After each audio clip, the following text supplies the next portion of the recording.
नमस्कार दोस्तों, M Santoshi education IAS में आपका स्वागत है। हम आर ओ का कर रहे थे। ठीक है, आर ओ का जो PIQ जो कैंसिल हो गया है ना, उसको हम क्वेश्चन को देख रहे थे और विथ एक्सप्लेनेशन के साथ में।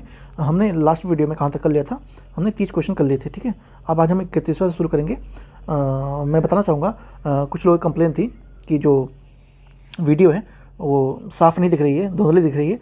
तो उनसे मैं बताना चाहूँगा कि आप जो वीडियो का पिक्सल है उसको थोड़ा बढ़ा लीजिए, 360 पे देख लीजिए। ठीक है, कितने में देख लीजिए, 360 पे कर लीजिए या फिर 240 पे करके देखेंगे तो आपको क्वालिटी अच्छी मिलेगी। ठीक है, क्वालिटी अच्छी मिलेगी। और वीडियो में कोई दिक्कत नहीं थी, जो पहले इसका पार्ट था उसमें, तो आप उसको कर लीजिएगा, पिक्सल बढ़ा लेंगे, आपकी क्लैरिटी अच्छी आएगी। कई लोग कंप्लेन किए थे कि वीडियो साफ़ नहीं है वगैरह, तो उसके लिए हम बता दिया। और उसकी PDF अगर आपको चाहिए टेलीग्राम से ले सकते हैं, लिंक उसका डिस्क्रिप्शन में दिया हुआ है। चैनल पर नए हैं सब्सक्राइब जरूर कर लीजिएगा। चलिए शुरू करते हैं। रुद्रमा के संदर्भ में निम्नलिखित कथनों में विचार करना है। ठीक है, रुद्रमा वारंगल की काकतीय वंश की चौथी स्वतंत्र शासक थी। ठीक है, यहाँ पे चौथी बोला है। ठीक है, चौथी स्वतंत्र शासक थी। उसने दक्षिण में तमिलनाडु के पांडे, उड़ीसा, पूर्वी गंगा के शासकों, देवगिरी के सेवना शासकों को पराजित भी किया था। तो इसमें आपका आंसर दोनों ही सही है। ठीक है, दोनों सही है। देखते हैं अभी। रुद्रमा वारंगल की काकतीय वंश की चतुर्थ स्वतंत्र शासिका थी।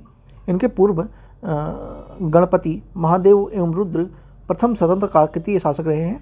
रुद्रमा ने अपने साम्राज्य की रक्षा की साम्राज्य विस्तार हेतु पांडे, गंगा के सेवना शासकों को पराजित किया था। इटली निवासी मार्को पोलो ने रुद्रमा के प्रशासनिक दक्षता की बहुत प्रशंसा भी किया था। किसने किया था? मार्को पोलो ने किया था, जो कि इटली का निवासी था। नेक्स्ट चलते हैं। कथन कारण इसमें भी दिया हुआ है। तो 1960 में पहला कृषि विश्वविद्यालय पंतनगर में, उत्तराखंड में, पूर्व में उत्तर प्रदेश का हिस्सा था, वहाँ पर स्थापित किया गया था। ठीक है, कृषि विश्वविद्यालय पूछा गया है। ठीक है, तो 1901 से 1905 के दौरान कानपुर में, पुणे, साबोर, नागपुर, लयपुर और कोयम्बटूर में 6 कृषि विश्वविद्यालय की स्थापना किया गया था। तो ये भी सही है दोनों इसमें। देश के पहले कृषि विश्वविद्यालय पंतनगर में स्थापना हुई थी। कब हुई थी? 17 नवंबर 1960 को हुई थी। पंडित जवाहरलाल नेहरू के द्वारा किया गया था। और वर्तमान में इस समय ये उत्तराखंड में है, जो कि पहले उत्तर प्रदेश का ही भाग रहा था। वहीं लॉर्ड कर्जन के प्रयासों से वर्ष 1905 से 1907 के मध्य में कानपुर, पुणे, साबोर, जो कि बिहार में है, नागपुर, कोयम्बटूर, लयपुर, इसमें पाकिस्तान में है, 6 कृषि विश्वविद्यालय महाविद्यालय खोले गए थे। वर्तमान में देश में 3 कृषि विश्वविद्यालय हैं। इसमें वर्तमान में 3 विश्वविद्यालय कौन कौन से हैं? केंद्रीय कृषि विश्वविद्यालय इम्फाल में है, उसके बाद रानी लक्ष्मीबाई कृषि विश्वविद्यालय झांसी में है, और डॉक्टर राजेंद्र प्रसाद केंद्रीय विश्वविद्यालय पूसा में है, जो कि बिहार में है। ठीक है, तो इससे वर्तमान में 3 कृषि विश्वविद्यालय हैं। भारतीय संविधान की जो छठी अनुसूची किन राज्यों की जनजातीय क्षेत्रों प्रशासन से संबंधित है? ठीक है, तो कौन कौन सी है? असम है, मेघालय है, त्रिपुरा और मिजोरम है। भारतीय संविधान की छठी अनुसूची में 4 राज्यों असम, मेघालय, त्रिपुरा, मिजोरम के जनजातीय क्षेत्रों के प्रशासन से संबंधित है। वहीं जो 5वीं अनुसूची है उसमें मेघालय, असम, त्रिपुरा, मिजोरम अतिरिक्त किसी अन्य राज्य के क्षेत्रफल को अनुसूचित क्षेत्र घोषित किए जाने से संबंधित प्रावधान भी हैं।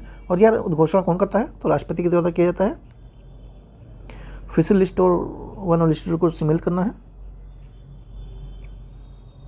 यहाँ पे कुछ देश के नाम लिखे हैं, और यहाँ पे एशियाई खेल जो 2023 में हुए थे हांगकांग में, तो वो बताना है। तो इसका आंसर वैसे क्या है? डी है। हम डायरेक्ट आंसर पे चलते हैं। हांगझोउ चीन में सितंबर अक्टूबर 2023 में आयोजित होता है एशियाई खेल, जो 19वां एशियाई खेल होता है। और इसमें स्वर्ण पदक चाइना सबसे पहले नंबर पर आता है, जिसमें 201 जीता था, और रजत पदक 111 और 71 कश, और योग टोटल कितना जीता था? 343। इंपॉर्टेंट क्या था? भारत का था। भारत का जानना जरूरी है, क्योंकि ये करंट अफेयर का सवाल था, तो अब दोबारा पूछा जाएगा नहीं, लेकिन हमें फिर भी भारत का जानना जरूरी है। तो भारत ने 28 स्वर्ण जीते थे, 38 रजत जीते थे, और 41 कांस्य जीते, टोटल 107 जीता था। चीन में लगातार 11वीं बार एशियाई खेलों की पदक तालिका में शीर्ष स्थान पर प्राप्त हुआ है। ठीक है, 11वीं बार चाइना ही शीर्ष स्थान पर रहा। उसके बाद नेक्स्ट चलते हैं।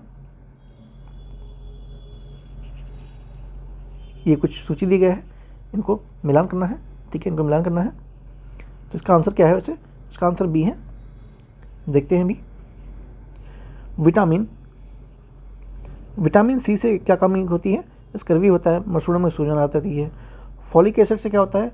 एनीमिया हो जाता है, ठीक है, फॉलिक एसिड से एनीमिया हो जाता है। विटामिन ए से रतौंधी हो जाती है, और विटामिन B1 से बेरी नामक जो रोग है वो हो जाता है। उत्तर प्रदेश के संदर्भ में कथनों को विचार करना है। पूर्व प्राथमिक शिक्षा की आयु 3 से 5 वर्ष निर्धारित है। प्राथमिक शिक्षा की आयु 6 से 11 वर्ष निर्धारित किया गया है। तो इसमें कौन सा सही है? केवल दूसरा ही सही है, ठीक है, ओनली बी ऑप्शन ही राइट है इसमें, only B option. Uttar Pradesh में पूर्व माध्यमिक शिक्षा की आयु 4 से 6 वर्ष निर्धारित की गई थी, वहीं प्राथमिक शिक्षा की न्यूनतम आयु सीमा 6 वर्ष तय की गई थी।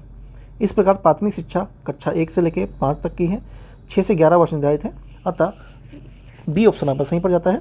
और जो नई शिक्षा नीति आई है उसमें क्या क्या है?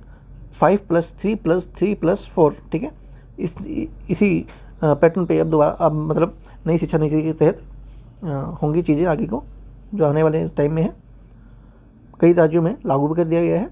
भारत में कोयला खनन की महत्वपूर्ण घटनाओं पर विचार करना है और इन्हें सही कालक्रम में समझाना, अरेंज करना है, ठीक है, असेंडिंग ऑर्डर में। तो हम डायरेक्ट आंसर पे आते हैं। तो रानीगंज में कोयले का प्रथम उत्पादन कब होता है? तो वर्ष होता है ये 1774 में होता है। ईस्ट इंडिया कंपनी के मैसर्स सुमेरन और इटली के द्वारा ये किया जाता है। उसके बाद राष्ट्रीय कोयला विकास निगम NCDC की स्थापना 1956 में होती है। और फिर कोयला खदानों का राष्ट्रीयकरण 2 चरणों में संपन्न हुआ है। पहला का हुआ था मई 1972 में, और दूसरा 1 मई 1973 में हुआ था, ठीक है, 1 साल का गैप था। उसके बाद कोल इंडिया लिमिटेड CIL की स्थापना नवंबर 1975 में होती है। कोल इंडिया लिमिटेड एक महारत्न कंपनी भी है। फिर से सुमेर वाला ऑप्शन आ गया है।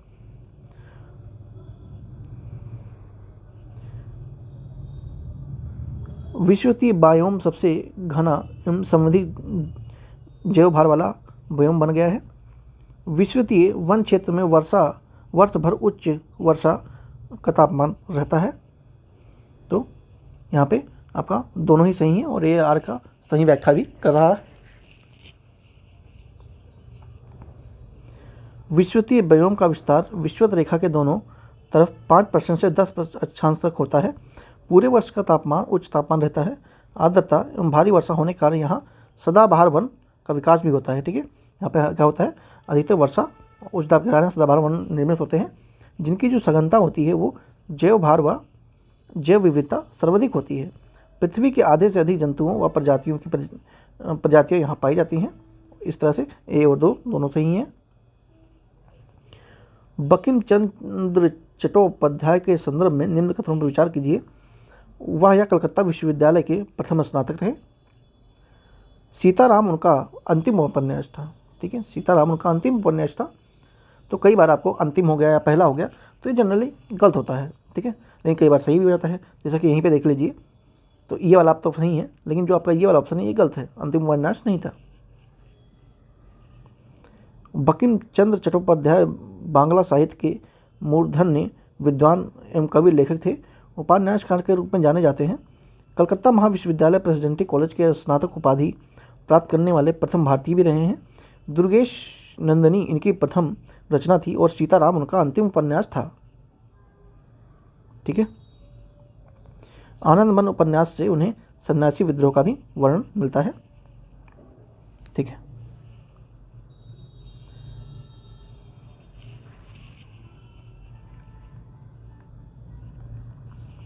एक सेकेंड, वह कलकत्ता विश्वविद्यालय के स्नातक थे। एक और दो दोनों सही है, ठीक है, हाँ, एक और दो सही है। एक्चुअली में मुझसे मिस्टेक हुई है, एक और दो दोनों सही, ये भी सही है, ठीक है, दोनों सही है। वही तो मैं यहाँ पर जब आंसर हमने देखा तो कोई नहीं, हो जाता है। एनीवे नेक्स्ट चलते हैं। इनको भी व्यवस्थित करना है, क्रोनोलॉजिकल जो ऑर्डर है, ठीक है, जो इवेंट हुए हैं उन्हें असेंडिंग ऑर्डर में व्यवस्थित करना है। बैंकों का राष्ट्रीयकरण प्रथम चरण, बैंकों का राष्ट्रीयकरण दूसरा चरण, और क्षेत्रीय ग्रामीण बैंकों का स्थापना फिर उसके बाद नाबार्ड के कब होता है देखते हैं। बैंकों का राष्ट्रीयकरण का प्रथम चरण कब होता है? ये होता है 19 जुलाई 1969 को होता है। क्षेत्रीय ग्रामीण बैंकों की स्थापना कब होती है? तो ये होती है 2 अक्टूबर 1975 को होती है। बैंकों के राष्ट्रीयकरण का दूसरा चरण कब होता है? ये होता है 15 अप्रैल 1980 को होता है। राष्ट्रीय कृषि ग्रामीण विकास बैंक नाबार्ड की स्थापना कब होती है? 12 जुलाई 1982 को होती है। नाबार्ड की स्थापना शिवरमन कमेटी की सिफारिश पर किया गया था। तो ध्यान रखेंगे, जो नाबार्ड की स्थापना कब किसकी सिफारिश पर किया गया था? शिवरमन कमेटी की सिफारिश पर किया गया था। बैंक से लेन देन के लिए पिन से क्या पर्याय होता है? ठीक है, पिन से क्या पर्याय है? तो है पर्सनल आइडेंटिफिकेशन नंबर। ठीक है, पर्सनल आइडेंटिफिकेशन नंबर। निम्नलिखित में से किस संगठन ने वर्ष 2023 में बनारस में अपनी पहली पर्यटन संस्कृति राजधानी घोषित किया है? ठीक है, करंट अफेयर्स से क्वेश्चन था ये। तो संघाई कॉरपोरेशन ऑर्गेनाइजेशन ने घोषित किया था राजधानी। संघाई कॉरपोरेशन ने बनारस के वर्ष 2022-23 के लिए अपनी पहली पर्यटन राजधानी सांस्कृतिक राजधानी घोषित की है। और SCO के तहत कुल 8 सदस्य हैं, जिसमें चीन, रूस, Bharat, Pakistan, Kazakhstan, Tajikistan, Uzbekistan तथा किर्गिस्तान भी शामिल है। आप इस पर अगर वीडियो देख रहे हैं तो आपको फ़ायदा कब है कि आप ये नोट करें कि करंट अफेयर किस महीने से पूछा गया है, कहाँ से पूछा गया है और कब कब पूछा गया है, एग्ज़ाम कब था। ठीक है, इस पैटर्न को एनालाइज करेंगे, करते रहेंगे, ताकि जो आने वाला एग्ज़ाम है आपका, ठीक है, जो नेक्स्ट RO है, उसके लिए आपको प्रिपेयर रहें। फिर से कथन कारण वाला और कथन कारण वाला क्वेश्चन ज़्यादा आ रहे हैं, इसकी प्रैक्टिस आप ज़्यादा से ज़्यादा करें, ज़्यादा बेहतर होगा। क्योंकि हो सकता है इस बार आपको ये फिर से आ जाए ही, और हो सकता है इसमें और कठिन भी आ जाए। जैसे यहाँ पे 2 ऑप्शन दे रखे हैं, क्या पता 3 ऑप्शन दे दे आपको, तो इससे आपको प्रिपेयर रहना है हर तरह से। लिए भारत में लवणीय मिट्टी फसलों की खेती के लिए उपयुक्त नहीं है। लवणीय मिट्टी में नमक की मात्रा अधिक होती है, जिसका मुख्य कारण शुष्क जलवायु और खराब जल निकासी कारण है। ठीक है, तो इसमें क्या है, AR दोनों सत्य हैं, और A का सही व्याख्या भी करता है। ठीक है, भारत में लवणीय मिट्टी कृषि के लिए अनुपयुक्त होती है और इसमें वनस्पति का भी अभाव पाया जाता है। क्या पाया जाता है? वनस्पति का भी अभाव पाया जाता है। लवणीय मृदा का विकास शुष्क एवं अशुष्क जलवायु तथा खराब जल निकासी के लिए एवं जलक्रांत क्षेत्रों में रहता है। मृदा में सोडियम, पोटेशियम, मैग्नीशियम, कैल्शियम की अधिकता होती है, अतः A और R दोनों सत्य हैं और A की सही व्याख्या भी करता है। उसके बाद देखते हैं, जिप्सम तथा पाइराइट का प्रयोग कर लवणीय मिट्टी के कृषि योग्य बनाया जा सकता है। लवणीय मिट्टी मृदा के अधिकतर प्रसार पश्चिम पूर्वी तट तथा डेल्टा के सुंदरवन क्षेत्र में, पंजाब, हरियाणा, पश्चिमी उत्तर प्रदेश के अतिरिक्त सिंचाई वाले क्षेत्रों में अधिक होता है। यहाँ इस मिट्टी में के रेह में ऊसर एवं कलहर कहते हैं। क्या कहते हैं? ऊसर और कलहर कहते हैं।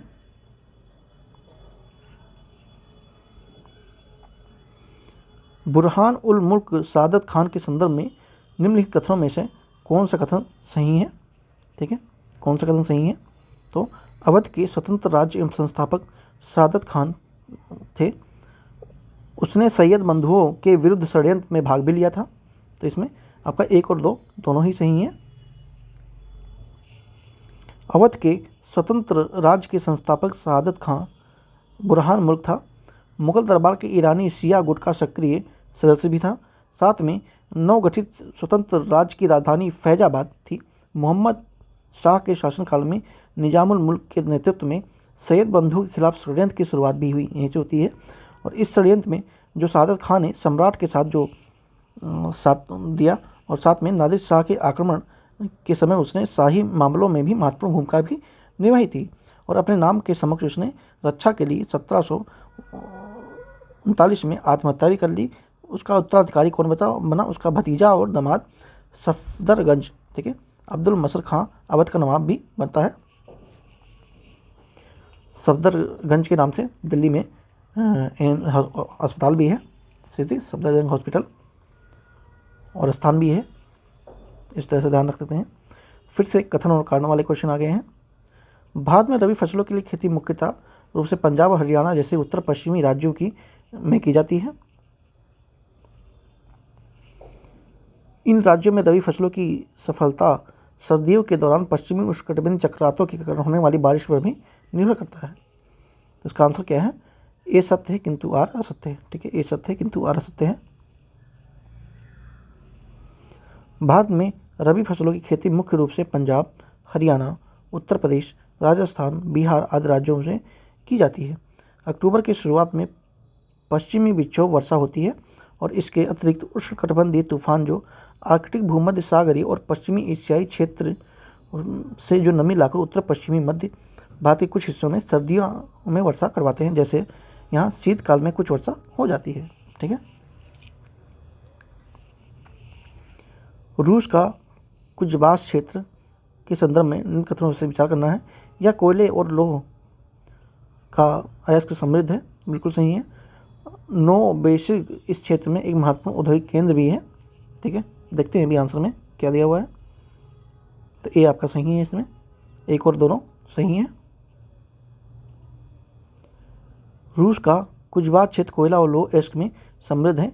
इस क्षेत्र में नोवोसिर्स्क एक प्रमुख औद्योगिक केंद्र है। रूस ऊर्जा का महत्वपूर्ण स्रोत कोयला है। इसका भंडारण मुख्य रूप से कुजनेक्स बेसिन, पूर्वी साइबेरियाई यूराल क्षेत्र तथा मॉस्को उप बेसिन क्षेत्र में है। इसके अतिरिक्त रूस में लोहे, मैग्नीज, बॉक्साइट के प्रमुख रूप से बनाया जाता है। ठीक है,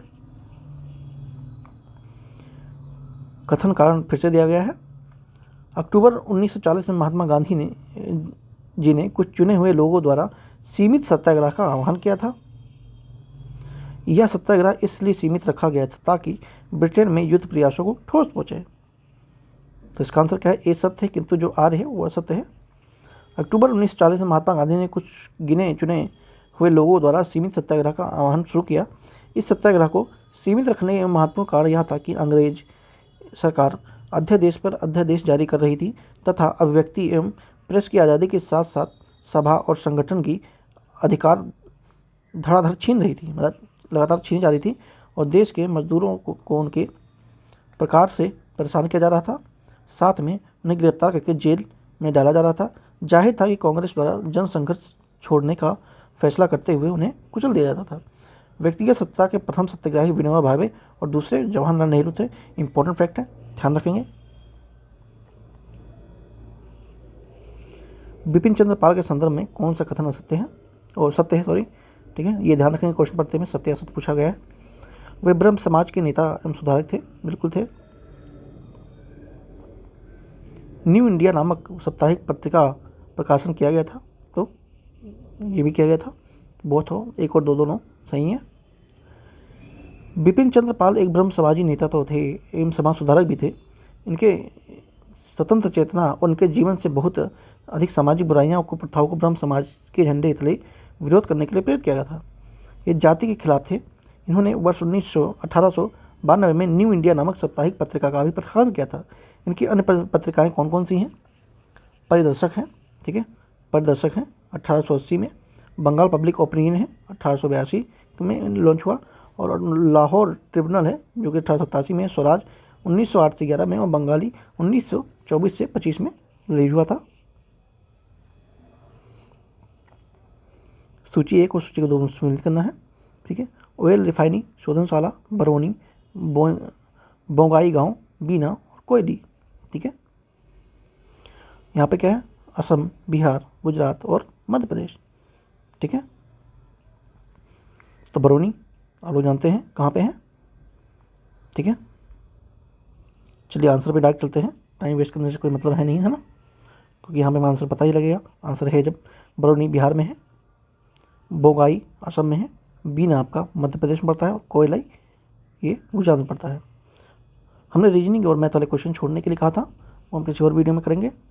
अभी हम जीएस को ध्यान रख देख रहे हैं। नंदनी कृषक समृद्धि योजना के संदर्भ में विचार करना है।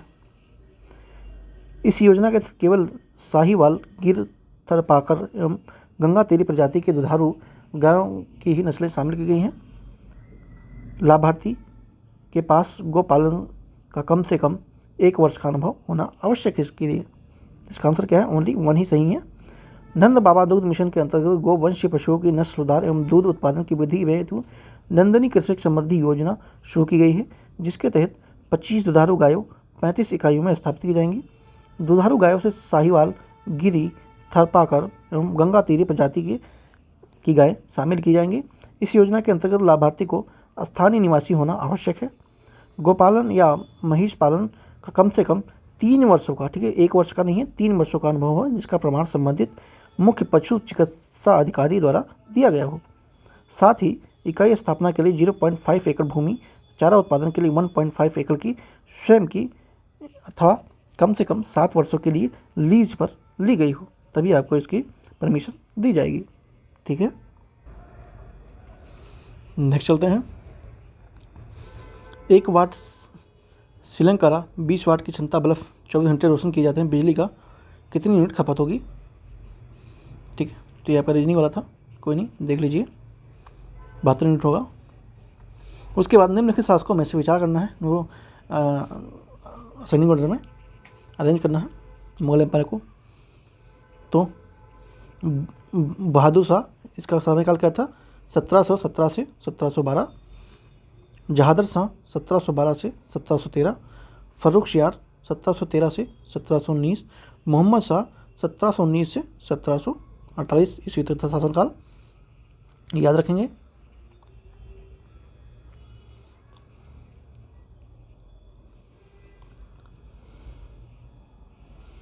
ठीक है, ये भी देख लेंगे एक बार। स्कंद आवट, बेची गई वस्तु की लगान और औसत स्कंद। ठीक है, ऐसे क्वेश्चन अगर एग्जाम में आ जाएं तो आपको क्या करना है, आपको इनको ऐसे क्रॉस लगा देना है। क्या लगा देना है? क्रॉस लगा देना है। ठीक है, क्रॉस लगा देना है। आता है तो वेल गुड, नहीं आता तो क्रॉस लगा के आ जाइएगा। नेक्स्ट चलते हैं। भारतीय संविधान की प्रस्तावना में उल्लेखित सही कलम कौन सा है? ठीक है, सही कलम कौन सा है इसमें से? तो संपूर्ण प्रभुत्व संपन्न समाजवादी पंथ निरपेक्ष लोकतंत्रात्मक। ठीक है, ये सही क्रम है। भारतीय संविधान की प्रस्तावना में उल्लेखित सही क्रम कौन सा है? हम भारत के लोग को एक संपूर्ण प्रभुत्व संपन्न समाजवादी पंथ निरपेक्ष लोकतांत्रिक गणराज्य बनाने के लिए तथा उसके समस्त नागरिकों को, तो यहाँ से शुरू होता है। भारतीय संविधान संशोधन के अधिनियम 1976 ईस्वी के द्वारा प्रस्ताव में समाजवादी पंथ निरपेक्ष और राष्ट्र की अखंडता शब्द जोड़े गए थे। ठीक है, पंचायती राज के संबंध में कौन सा कथन सही है? कौन सा कथन सही है? पंचायती राज संस्थाओं का चुनाव राज्य चुनाव आयोग के पर्यवेक्षण में होता है। चुनावी प्रक्रिया में तैयार की देखरेख में निर्देशन मतदाता सूची तैयार करने के लिए नियंत्रण एवं पंचायतों के चुनाव को संपन्न कराने की शक्ति राज्य के निर्वाचन आयोग निहित में होती है।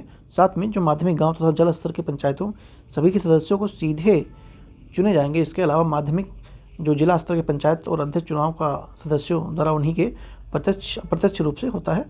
अनुच्छेद 243 चा के अनुसार पंचायत का सदस्य बनने के लिए न्यूनतम आयु 21 वर्ष होना आवश्यक है।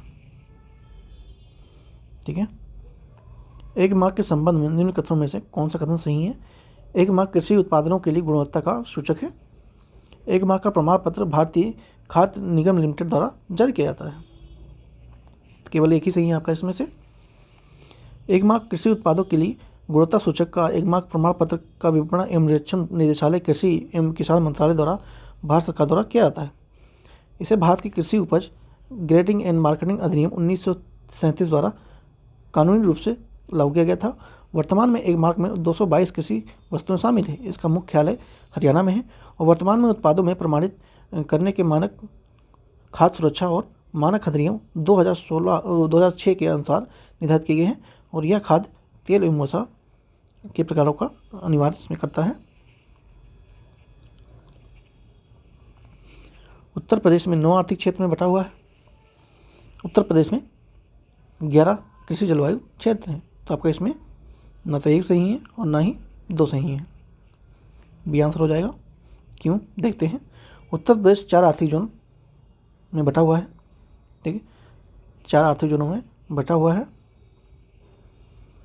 इकोनॉमिक रीजन जो है, और इसके पूर्वी में आर्थिक क्षेत्र में 28 जिले हैं, पश्चिम आर्थिक क्षेत्र में 30 जिले हैं और जो केंद्रीय आर्थिक क्षेत्र है उसमें 10 जिले हैं। साथ में बुंदेलखंड में आर्थिक जिले 7 जिले हैं शामिल हैं। उत्तर प्रदेश में 9 कृषि जलवायु क्षेत्र पाए जाते हैं। ठीक है, 9 कृषि जलवायु क्षेत्र पाए जाते हैं। मुरादाबाद में तांबे के काम के लिए प्रसिद्ध है और उसे ने दुनिया भर में हस्तशिल्प उद्योगों में अपनी एक अलग पहचान बनाई है। ठीक है, बिल्कुल सही है। मुरादाबाद में विशेष आर्थिक क्षेत्र उत्तर प्रदेश के उत्तर प्रदेश सरकार द्वारा विकसित किया गया पहला शहर है। ठीक है, तो इसमें आपका ये मुरादाबाद तांबे के लिए नहीं, पीतल के लिए, ठीक है, पीतल के लिए है, तो ये पहला गलत हो जाता है यहाँ पे। मुरादाबाद में पीतल उद्योग पूरी दुनिया में प्रसिद्ध है। यह पीतल ढलाई नक्काशी का काम आज़ादी के पहले से शुरू हो रहा था। हस्त धातु हस्तशिल्प निर्यात की बदौलत मुरादाबाद को विश्व मानचित्र पर पीतल नगरी के नाम से अंकित किया जाता है। मुरादाबाद विशेष आर्थिक जोन उत्तर प्रदेश के सरकार द्वारा विकसित पहला ही क्षेत्र था जो, और इसकी अध्यक्षता कौन किया? विकास आयुक्त नोएडा करते हैं तथा अस्थायी रूप से सहायक विकास आयुक्त द्वारा शासित होता है। और 2003 में मुरादाबाद के लिए पाक बराडिंगपुरा रोड पर स्थापित किया गया था। कथन कारण दिया गया है फिर से इसमें। ठीक है, जौनपुर में सिराज ए हिंद नामक से जानते हैं। जौनपुर के सर की काल में शिक्षा का महान केंद्र हुआ करता था। तो इसमें कौन सा सही है? इसमें आपका ए और आर दोनों करेक्ट है। ठीक है, और ये व्याख्या भी सही कर रहा है। एक्सप्लेनेशन में देखते हैं। जौनपुर को सिराज ए हिंद के नाम से जानते हैं। जौनपुर सर की काल में शिक्षा का महान केंद्र रूप था, अतः ए और आर दोनों सत्य हैं। आर और ए का सही व्याख्या कर रहा है। सिराज ए हिंद जौनपुर का ऐतिहासिक नाम है। ठीक है, सिराज ए हिंद जौनपुर का ऐतिहासिक नाम भी है। फिरोज शाह तुगलक ने शहर की स्थापना की थी और इसका नाम मोहम्मद बिन तुगलक की स्मृति में रखा गया था, जिसका वास्तविक नाम जौना खां था। ठीक है, जौना खां था, जौनपुर का नाम जौना खां के पड़ा है। निम्नलिखित में से रॉकेट के सिद्धांत क्या कार्य करता है? इसमें से तो गति का संरक्षण काम करता है। ठीक है, कंजर्वेशन ऑफ मोमेंटम। रॉकेट गति की संवेग संरक्षण के लिए सिद्धांत कार्य करता है। रॉकेट में गैसों में अत्यधिक वेग के पीछे की ओर निकलती है, जो रॉकेट के ऊपर उठने के लिए आवश्यक संवेग प्रदान करती है। न्यूटन के द्वितीय नियम के अनुसार न्यूटन की तृतीय नियम में संयोजक एक महत्वपूर्ण परिणाम है। संवेग संरक्षण का नियम है कि इस नियम के अनुसार एक से अधिक वस्तुओं के निकाय पर कोई बाहरी बल नहीं लग रहा हो तो उसे निकाय का कुल संवेग नियत रहता है, अर्थात संरक्षित रहता है। ठीक है, पंजाब के विलय से संबंधित में कौन सा कथन असत्य है? तो इसमें जो दिलीप सिंह को 2.5 लाख वार्षिक पेंशन दी गई थी, तो ये वाला गलत है। विलियम हंटर के अनुसार 1846 में सबराओं की विजय लॉर्ड हार्डिंग को पंजाब जीत लिया था, अधिकार दे दिया था, परंतु 1849 में गुजरात की विजय ने लॉर्ड डलहौजी को उस अधिकार पर लागू करने के बाध्य कर दिया और 29 मार्च 1849 को गवर्नर जनरल की ओर से घोषणा हुई कि पंजाब राज्य समाप्त हो गया है और महाराजा दिलीप सिंह को सभी प्रांतीय भारतीय ब्रिटिश साम्राज्य का भाग बनाया गया है। महाराजा दिलीप सिंह को 50,000 पाउंड, ठीक है, यानी कि 4 से 5 लाख रुपए वार्षिक पेंशन उन्हें शिक्षा प्राप्त करने के लिए इंग्लैंड भेज दिया गया है। ठीक है, तो 2.5 लाख नहीं था, क्या था यहाँ पे 2,50,000। ठीक है, तो ये 2.5 लाख पेंशन नहीं थी बल्कि 4 से 5 लाख थी। ये रीजनिंग का क्वेश्चन है, को हम छोड़ते हैं।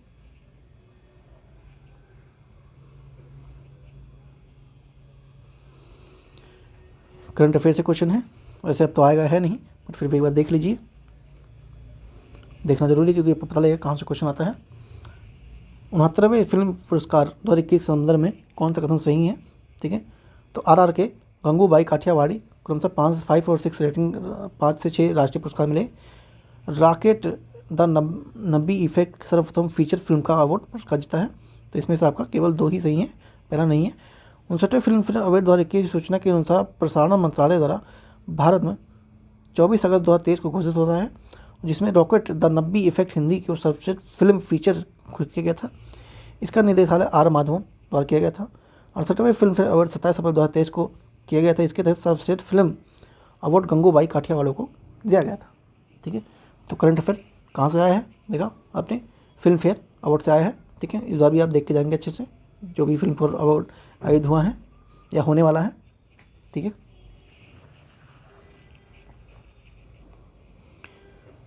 इसरो द्वारा लॉन्च किए गए मंगलयान के संदर्भ में कथनों पर विचार करना है। इसे मार्स ऑर्बिटर मिशन भी कहा जाता है, यानी कि मोम भी कहा जाता है। ठीक है, ये इसे नवंबर 2013 में लॉन्च किया गया था, तो ये गलत लग रहा है, अभी देखते हैं।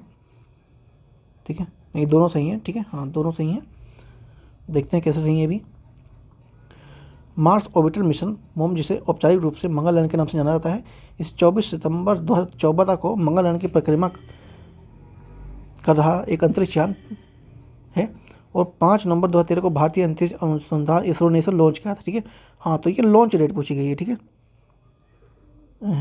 इसे हाँ लॉन्च डेट पूछी गई है। ठीक है, लॉन्च डेट पूछी गई है। ठीक है, 2013 में हुआ था लॉन्च, और यह भारत का पहला अंतर्ग्रही मिशन था जिसको रोस्कोसमॉस, नासा और यूरोपीय अंतरिक्ष एजेंसी के मंगलयान ग्रह के कक्षा में पहुंचने वाली ये चौथी एजेंसी है।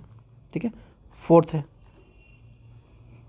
पहले कौन कौन पहुंच चुकी है यहाँ पे दिया हुआ है, इसरो पहुंच चुकी, रोस्कोसमॉस, नासा और यूरोपीय अंतरिक्ष एजेंसी के बाद ये मंगल ग्रह का पहुंचने वाली चौथी अंतरिक्ष एजेंसी है।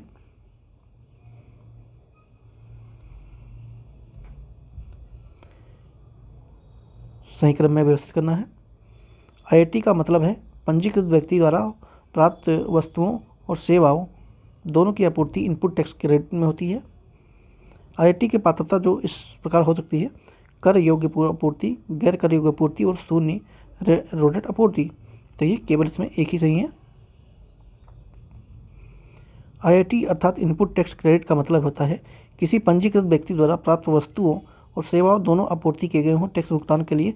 इस कथन में एक सही है। वहीं जो आईआईटी पात्रता केवल कर योग्य आपूर्ति से है, गैर कर योग्य आपूर्ति से शून्य रेटेड आपूर्ति नहीं है, इस प्रकार कथन दो गलत हो जाता है यहाँ पे। इसमें भी कथन को कौन सा गलत है ये पूछा गया है। ठीक है,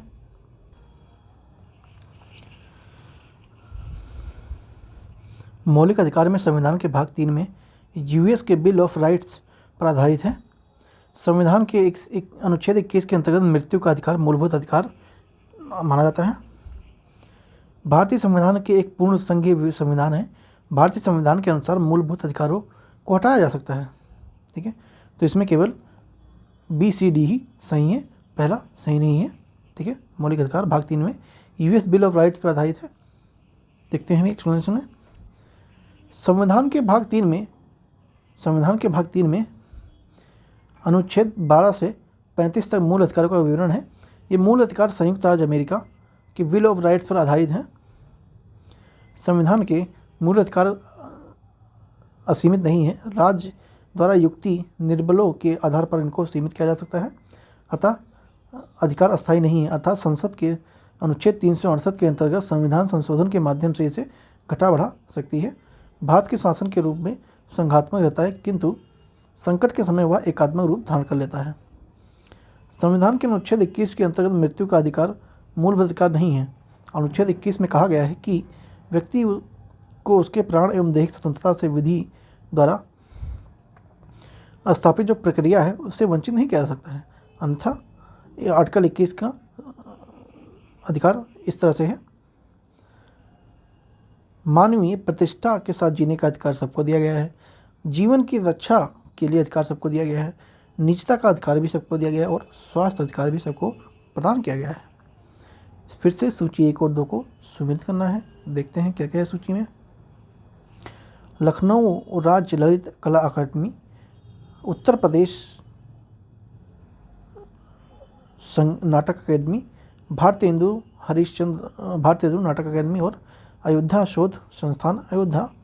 तो इसमें सुमित कौन सा है? ए वैसे आंसर इसका आपका है। देख लेते हैं। राज्य ललित कला अकादमी लखनऊ, ये 1962 में इसकी स्थापना होती है। उत्तर प्रदेश के संगीत नाटक अकादमी लखनऊ, इसकी स्थापना कब होती है?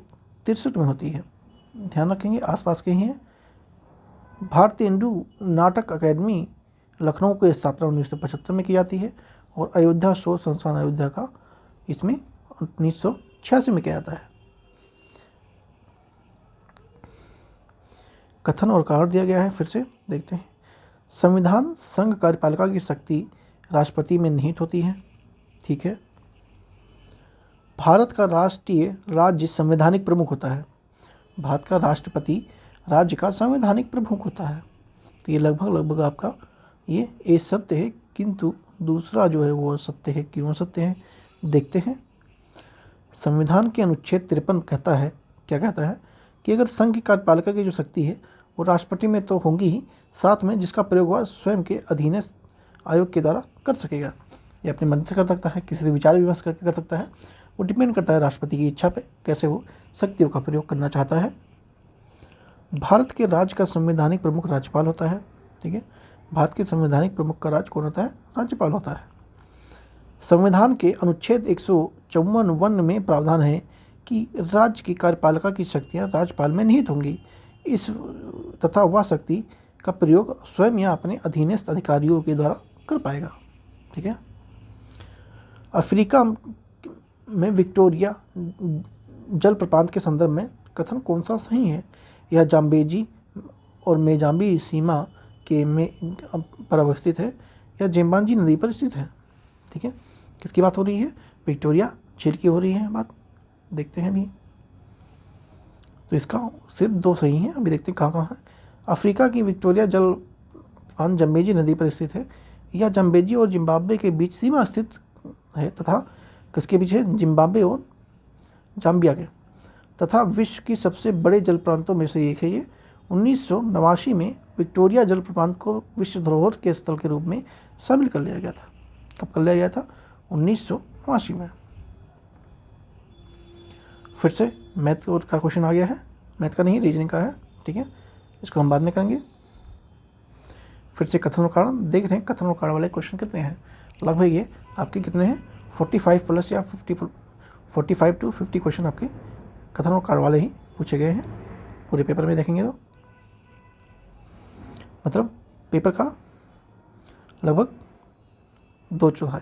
ठीक है, लगभग 2/4 पूछा गया है कथन और कारण वाले ही।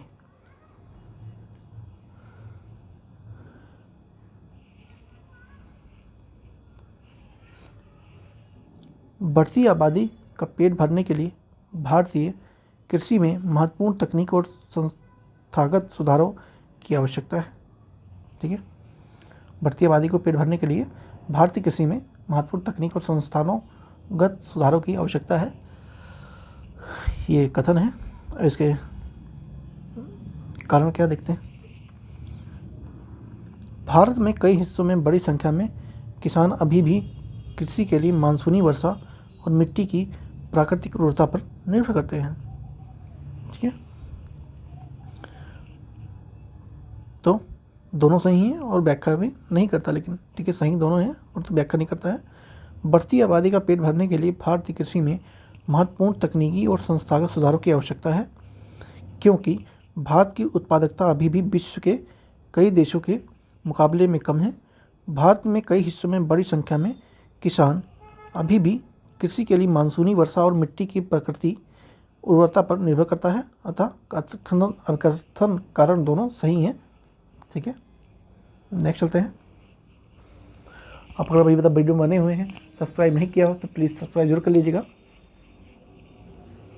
कमेंट में अपनी राय देना बिल्कुल न भूलें। अगर आपको और भी जितने भी एग्ज़ाम हुए हैं अभी तक सबकी वीडियो अगर चाहिए आपको, तो आप कमेंट में अपनी राय दे सकते हैं। अगर आप लोग चाहेंगे तो ज़रूर लेके आएंगे आगे, क्योंकि वीडियो बनाने में काफ़ी टाइम देना पड़ता है इसमें। भारत का कौन सा राज्य चूना पत्थर, जिप्सम, नमक और जस्ता का भंडारण के लिए प्रसिद्ध है? कौन सा है?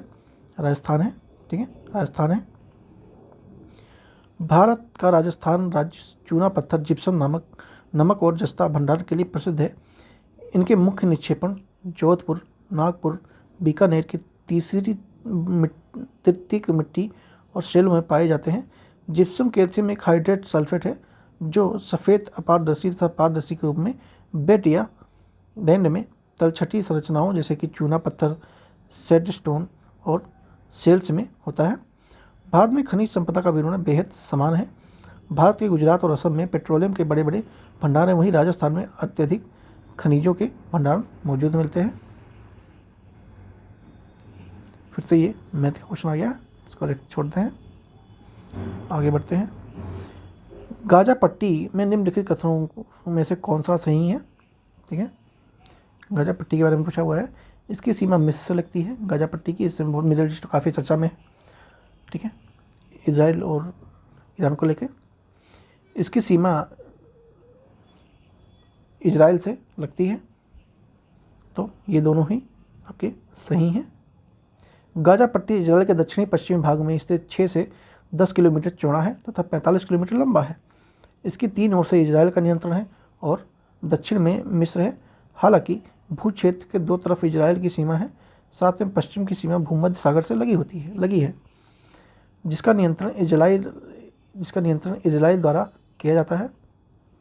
इसका दूसरा प्रमुख शहर दक्षिण में स्थित राफा है, ठीक है, जो कि मिस्र सीमा से लगा हुआ है। वर्ष 1967 में के 6 दिवसीय युद्ध के परिणाम स्वरूप इजराइल ने गाजा पर अधिकार कर लिया था। साथ में इन क्षेत्रों पर अपना सैन्य बल भी शुरू कर दिया और अभी भी ये कॉन्फ्लिक्ट चल ही रहा है। आप लोग न्यूज़ वगैरह देखते ही हैं। उत्तर प्रदेश के वैश्विक निवेश शिखर सम्मेलन 2023, ये करंट अफेयर से क्वेश्चन है। वैसे ये आएगा तो है नहीं, बाकी अगर आपको देखना है वीडियो पॉज करके देख सकते हैं। नेक्स्ट चलते हैं। निम्नलिखित में से कौन सा उत्तर प्रदेश के दर्शनीय जिलों में से एक सुमेल नहीं है? देवी पाटन मंदिर, ठीक है, देवी पाटन मंदिर ये श्रावस्ती में है, ठीक है। देवी पाटन मंदिर ये चलो अभी देखते हैं आंसर में। चीनी मंदिर महोबा, बौली इमली सहित शरीफ फतेहपुर और समसपुर पश्चिम बिहार अमेठी। देखते हैं आंसर, ठीक है, क्या है इसका आंसर? सी, हाँ, देवी पाटन मंदिर ये आपका बलरामपुर में है, ठीक है, वही श्रावस्ती में नहीं है, बलरामपुर में है देवी पाटन मंदिर। चीनी मंदिर कुशीनगर में है। एक सेकेंड ना, कौन सा एक जिला सुमेलित है? अच्छा ठीक है, कौन सा एक जिला सुमेलित है पूछा, ठीक है। हाँ, क्वेश्चन पढ़ते समय ध्यान देंगे, ठीक है। क्या पूछा? एक जिला सुमेलित है, वही तो, इसलिए तो मुझे लगा कौन सा गलत पूछा है इसमें, है ना, ठीक है। ध्यान देंगे, ऐसी ही दिक्कत होती है आप लोगों को भी एग्जाम में हो जाएगी। अगर ध्यान नहीं देंगे थोड़ा सा तो 1 नंबर प्लस के जगह माइनस हो सकते हैं और 1.33 नंबर होंगे। चीनी मंदिर ये कुशीनगर में है। बावली इमली शहीद शरीफ ये फतेहपुर में है। समसपुर पश्चिम बिहार ये रायबरेली में है, ठीक है। तो इसमें ये सी वाला ऑप्शन सुमेलित था। निम्नलिखित में से कौन सा एक भारत का बोर्ड मुख्यालय नहीं है? ठीक है, यहाँ भी नहीं पूछा है, तो कौन सा नहीं है? Coffee board Hyderabad. Coffee board कहाँ है? बेंगलुरु में है। चाय बोर्ड कलकत्ता में है।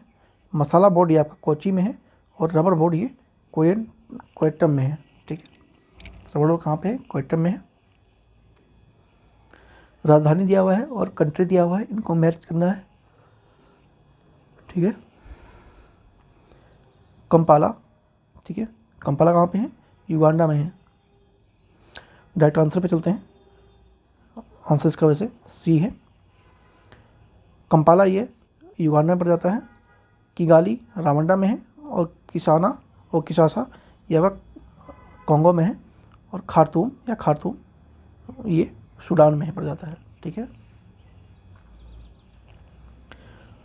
पश्चिमी घाट में दर्रे जिन्हें घाट कहा जाता है उनको उत्तर से दक्षिणी क्रम में सजाना है, तो कौन कौन सा है? आंसर वैसे आपका क्या है? थाल घाट, भोर घाट और पाल घाट। पश्चिमी घाट में विभिन्न दर्रे हैं जिन्हें घाट कहा जाता है। इनका उत्तर से दक्षिण सही क्रम क्या है? थाल घाट, भोर घाट और पाल घाट। थाल घाट महाराष्ट्र के उत्तरी सह्याद्री जिले में स्थित है। इस दर्रे से मुंबई, नागपुर, कोलकाता रेल मार्ग तथा सड़क मार्ग गुजरता है। भोर घाट दर्रा कहाँ पे है? भोर घाट दर्रा उत्तरी सह्याद्री श्रेणी में स्थित है, जो कि मुंबई, पुणे, बेलगाम, चेन्नई रेल मार्ग व सड़क मार्ग को जोड़ता है। उसके बाद जो पाल घाट दर्रा है ये नीलगिरी और अन्नामलाई श्रेणियों के बीच केरल में स्थित है।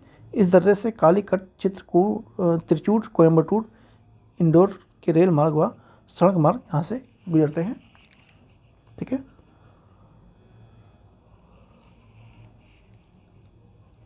गोल्ड मेडलिस्ट का नाम है और यहाँ गेम है कौन कहाँ से जीता है। ध्यान देंगे, क्वेश्चन रिपोर्ट से भी पूछा जा रहा है दो क्वेश्चन आपको स्पोर्ट्स से मिल गए, 3 क्वेश्चन, और दो ही क्वेश्चन लगभग आपको फिल्म फेयर अवार्ड से भी देखने को मिले हैं अभी तक के। स्वर्ण पदक और खेल, तो ये अन्नू रानी ये भाला फेंक, पारुल चौधरी 500 मीटर दौड़ में है, तजिंदर पाल तूर ये गोला फेंक में है, पलक गुड़िया ये 10 मीटर एयर पिस्टल की राइफल शूटिंग में संबंधित है। ये मैथ का क्वेश्चन, ये रीजनिंग क्वेश्चन है, छोड़ते हैं।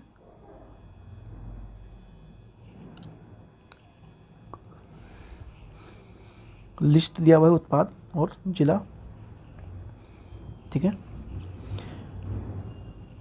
काला नमक, देसी घी, आंवला और केला फाइबर। तो आंवला के लिए तो प्रतापगढ़ प्रसिद्ध है, जानते ही हैं, ठीक है। चलिए आंसर पे चलते डायरेक्ट। इसका आंसर वैसे सी है, एक बार सुमिलन इसका देख लेते हैं। काला नमक चावल ये सिद्धार्थनगर में है, कहाँ पे? सिद्धार्थनगर में है।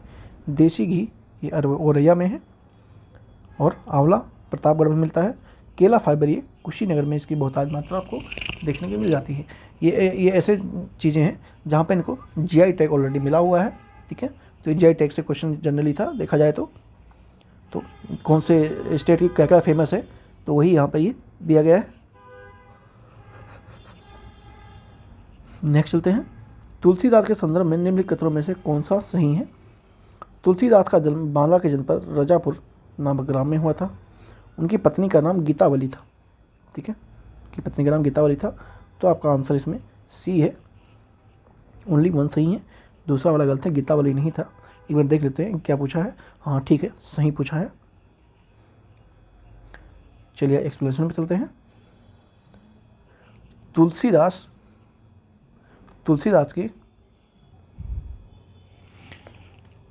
तुलसीदास का जन्म 1530 ईस्वी में बांदा जनपद के वर्तमान में चित्रकूट जनपद में राजापुर गांव में हुआ था, ठीक है। वर्तमान में जो बांदा जनपद है ये ठीक है चित्रकूट में हुआ था। इनके पिता का नाम आत्माराम शुक्ल दुबे एवं माता का नाम हुलसी था। क्या था? पिता का नाम क्या था? आत्माराम शुक्ला दुबे था, और माता का नाम हुलसी हुआ करता था। तुलसीदास की पत्नी का नाम रत्नावली था, ठीक है। तुलसीदास की बीवी का नाम क्या था? रत्नावली था, और यहाँ पे क्या दिया हुआ है? गीतावली था, ना कि गीतावली ना होकर रत्नावली था, इसलिए ऑप्शन गलत है। और बेटे का नाम था तारक था, ठीक है, तारक था। अब इस कैसे याद है? तारक मेहता का उल्टा चश्मा आप देखते होंगे, आता होगा, तो तारक से याद रख सकते हैं। तुलसीदास के बेटे का नाम क्या था? तारक था। तुलसीदास सगुण भक्ति शाखा के कवि हुआ करते थे। इन्होंने विष्णु अवतार और राम अवतार के गुणगान करते हुए रामचरितमानस की रचना की थी। ये मुगल बादशाह अकबर और मेवाड़ के शासक राणा प्रताप के समकालीन थे। कौन थे ये? मुगल बादशाह अकबर और मेवाड़ के शासक राणा के समकालीन हुआ करते थे। ये मैथ का क्वेश्चन है। ये लिस्ट और सूची दिया हुआ है, इसको देखते हैं। डायरेक्ट आंसर में चलते हैं, है ना। अनुच्छेद 26 किससे संबंधित है? तो ये धार्मिक कार्यों के प्रबंधन और स्वतंत्रता से संबंधित है, अनुच्छेद 26। अनुच्छेद 40 ये ग्राम पंचायतों के गठन से संबंधित है। अनुच्छेद 98 ये संसद के और का सचिवालय संबंधित है। और अनुच्छेद 239 ये संघ शासित क्षेत्रों के प्रशासन से संबंधित है, ठीक है। और ये जनगणना है। जनगणना से देख सकते हैं क्या है वो है। 2011 की जनगणना के अनुसार भारत की नगरीय जनसंख्या पूछा गया है, तो कितना था? 31.2% था। जनगणना 2011 के अनुसार देश की कुल जनसंख्या नगरीकरण 31.2 जो कि 68.8% जनसंख्या अब गाँव में निवास करती है। 2011 की जनगणना के आंकड़ों के अनुसार देश की कुल 121.8 करोड़ जनसंख्या थी, और 37.71 करोड़ शहरी जनसंख्या थी, और शेष 87.37 करोड़ ग्रामीण जनसंख्या निवास करती थी। 2011 की जनगणना के अंतिम परिणाम 30 अप्रैल 2013 को जारी किए गए थे। लिस्ट 1 और लिस्ट 2 पर्वत दिया गया है यहाँ पे, और यहाँ पे महाद्वीप दिया गया है, ठीक है। एंडीज, अल्पस, अल्ताई और अपलेशियन, इनको मैच कराना है कहाँ कहाँ पे स्थित इनकी अवस्थी है। देखते हैं। एंडीज पर्वत कहाँ पे था? दक्षिण अमेरिका में है। अल्ताई ये एशिया में पड़ता है। अल्पस पर्वत यूरोप में है, और अपलेशियन ये उत्तरी अमेरिका में पड़ता है। कहाँ पड़ता है? उत्तरी अमेरिका में पड़ता है। ये रीजनिंग का क्वेश्चन है। कथन और कारण। Bengal British East India society की स्थापना 1843 ईस्वी में जॉर्ज थॉमसन के प्रयासों के परिणाम पे हुई थी। जॉर्ज थॉमसन को द्वारका नाथ टैगोर इंग्लैंड में भारत के राजनीतिक आंदोलन संगठित करने के लिए लाए गए थे। ठीक है, इसका आंसर क्या है? ए और आर दोनों सही हैं और व्याख्या भी कर रहा है। Bengal British East India society की स्थापना 1843 में जॉर्ज थॉमसन, द्वारका नाथ टैगोर, चंद्र मोहन चटर्जी और परमानंद मैत्र के संयुक्त प्रयासों में की थी। इसकी स्थापना जॉर्ज पंचम की सलाह पर की गई थी। उन्हें द्वारका नाथ टैगोर द्वारा इंग्लैंड से भारत लाया गया था। इसका मुख्य उद्देश्य बंगाल में उदार राजनीति की स्थापना करना था। अतः कारण और कथन दोनों सही हैं। ठीक है, ये आपका रीजनिंग का है। राष्ट्रीय पुस्तक मेला के संदर्भ में निम्न कथन पर विचार करना है। यह 22 सितंबर से 2 अक्टूबर 2023 तक लखनऊ में आयोजित किया गया था। कहाँ किया गया था? लखनऊ में आयोजित किया गया था। तो ये तो आपका बिल्कुल सही है। इसका आयोजन भारत सरकार द्वारा किया गया था। जी नहीं, भारत सरकार द्वारा नहीं किया गया था। देखते हैं किसके द्वारा किया गया था। राष्ट्रीय पुस्तक मेला का आयोजन 22 सितंबर से 2 अक्टूबर 2023 को लखनऊ में किया गया था और इस पुस्तक मेले की थीम क्या थी? ज्ञान कुंभ। ठीक है, ज्ञान कुंभ थी।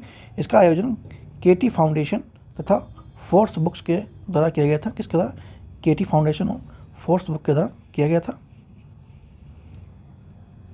नरगिस मोहम्मद को 2023 के लिए नोबेल शांति पुरस्कार सम्मानित किया गया था। वह प्रेस की स्वतंत्रता के पक्ष में लड़ी थी। ठीक है, तो ये सही है लेकिन आर असत्य है। नरगिस मोहम्मदी को 2023 के नोबेल शांति पुरस्कार के लिए सम्मानित किया गया था और यह पुरस्कार उन्हें ईरान में महिलाओं के उत्पीड़न के खिलाफ लड़ाई जो लड़ी उनके लिए प्रदान किया गया था और मानव अधिकार स्वतंत्रता को बढ़ावा देने के लिए ये किया जाता है। उत्तर प्रदेश के संदर्भ में कथन पर विचार करना है। ठीक है, यह आपका करंट अफेयर से क्वेश्चन था। आयुर्वेदिक महोत्सव 2023 झांसी में आयोजित किया गया था। ताज महोत्सव 2023 प्रदेश की राजधानी लखनऊ में आयोजित किया गया था। ठीक है, इसका आंसर क्या है? बी आंसर आपका इसका है, न तो 1 न तो 2। आयुर्वेदिक महोत्सव 2018 में आयोजित झांसी में किया गया था। कहाँ किया गया था? झांसी में। कब किया गया था? 2023 में ना को 2018 में किया गया था। जबकि वैश्विक आयुर्वेदिक वेट, ठीक है, हाँ ठीक है, उल्टा देखा है आई थिंक। एनीवे, और उसके बाद जो वैश्विक आयुर्वेदिक महोत्सव है इसका आयोजन केरल के तिरुवनंतपुरम में 1 से 5 दिसंबर के बीच किया गया था। ताज महोत्सव का आयोजन प्रतिवर्ष आगरा में किया जाता है और वर्ष 2023 में भी ताज महोत्सव आयोजन 18 फरवरी से 27 फरवरी तक आगरा के शिल्पग्राम में किया गया था। कुछ नोट करने की बात योग्य बातें क्या है? झांसी में स्थित केंद्रीय आयुर्वेदिक अनुसंधान संस्थान 7 नवंबर 2023 को आयुर्वेदिक दिवस के रूप में मनाया गया था। लिस्ट है, इसको मैच कराना है राज्य और चित्रकारी से। तो मधुबनी पेंटिंग कहाँ से है? ये बिहार से संबंधित है। ठीक है, बिहार से संबंधित है। यहाँ पे आंसर पे चलते हैं राइट। मधुबनी पेंटिंग बिहार से है, लोपाची आंध्र प्रदेश से है, पट्टचित्र ये उड़ीसा से है और वाराली ये महाराष्ट्र है। ठीक है, इन पे आवृत्ति को बढ़ते क्रम में व्यवस्थित करना है। ठीक है, एक्सरे किरणें कितना आवृत्ति होती है? 10 की पावर 18 और 10 की पावर 16 हर्ट्ज तक हो सकती है। दृश्य किरणें कितनी होती हैं? 10 की पावर 14, 10 की पावर 12 हर्ट्ज तक हो सकती हैं। अवरक्त किरणें 10 की पावर 12 और 10 की पावर 10 के हर्ट्ज रह सकती हैं और रेडियो तरंगे 10 की पावर 4 और 10 की पावर 10 हर्ट्ज तक हो सकती हैं।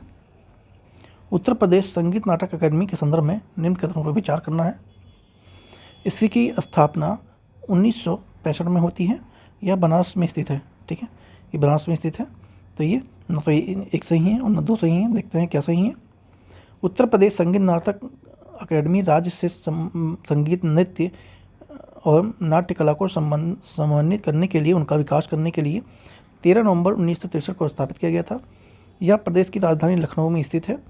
पहले इस संस्थान का नाम उत्तर प्रदेश नाट्य भारती था, जिसे 2 सितंबर 1969 को उत्तर प्रदेश संगीत नाटक अकादमी में दिया गया था। निम्नलिखित में से कथनों में कौन सा कथन सही है?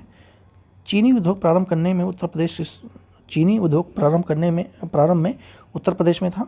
गन्ने की कम उपज, कम पेराई सत्र, उद्योग असंतोषजनक अवस्था ने चीनी उत्पादन में समस्याएं जनित की है। तो ये इसका आंसर क्या है? दोनों ही सही हैं। चीनी उद्योग प्रारंभ में उत्तर प्रदेश में स्थित था। उत्तर प्रदेश के देवरिया के प्रतापगढ़ में वर्ष 1903 में भारत की प्रथम चीनी मिल स्थापित की गई थी। उत्तर प्रदेश में वर्ष 1935 में गन्ना विकास प्राधिकरण विकसित होता है।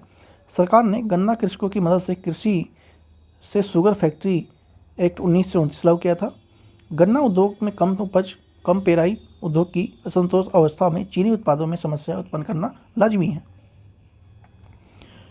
मेगापोलिस शब्द किसका सर्वप्रथम प्रयोग किया गया था? तो ये मेगापोलिस शब्द का प्रयोग सर्वप्रथम जीन गॉटमैन ने किया था। किसने किया था? जीन गॉटमैन ने किया था। निम्नलिखित में से कौन गुप्तकालीन प्रशासनिक विभाजन का सही अनुक्रम है? ठीक है, तो कौन सा है? भुक्ति, विषय, विधि और ग्राम। ये वाला आंसर आपका है। गुप्तकालीन प्रशासनिक विभाजन का सही कालक्रम क्या है? भुक्ति, विषय, विधि और ग्राम। ठीक है, गुप्तकालीन शासन व्यवस्था के अंतर्गत राजा प्रशासन का केंद्र बिंदु हुआ करता था। राजकुमार, मंत्री, सलाहकार उनकी सहायता करते थे। प्रशासन की सुविधा के लिए गुप्त साम्राज्य को प्रांतों में विभाजित किया गया था, जिसे भुक्ति कहा जाता था। भुक्ति विभाजन के अनेक जिलों में हुआ करते थे, जिसे विषय कहा जाता था तथा इसका जो प्रधान होता है विषयपति होता था। विधि तहसीलदार स्तर का प्रशासनिक विभाजन था और ग्राम की सबसे छोटी इकाई हुआ करती थी। इसका प्रधान अधिकारी कौन था? ग्रामिक था। ठीक है, कौन था? ग्रामिक था। अनुसूचित क्षेत्र के संदर्भ में कथनों पर विचार करना है। भारत का राष्ट्रपति अनुसूचित क्षेत्रों को अधिसूचित करता है। ठीक है,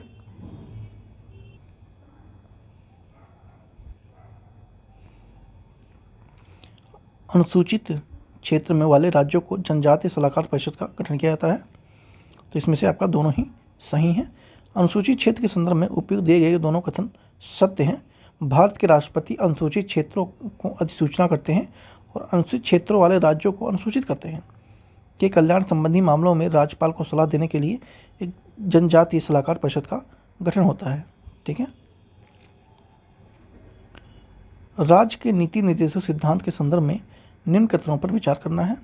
वे न्यायालय द्वारा परिवर्तनीय नहीं है। बिल्कुल सही है। कानून निर्माण में इस सिद्धांत को लागू करना राज्य का कर्तव्य होगा। ये भी सही है। ठीक है, आप बी ऑप्शन के साथ जा सकते हैं।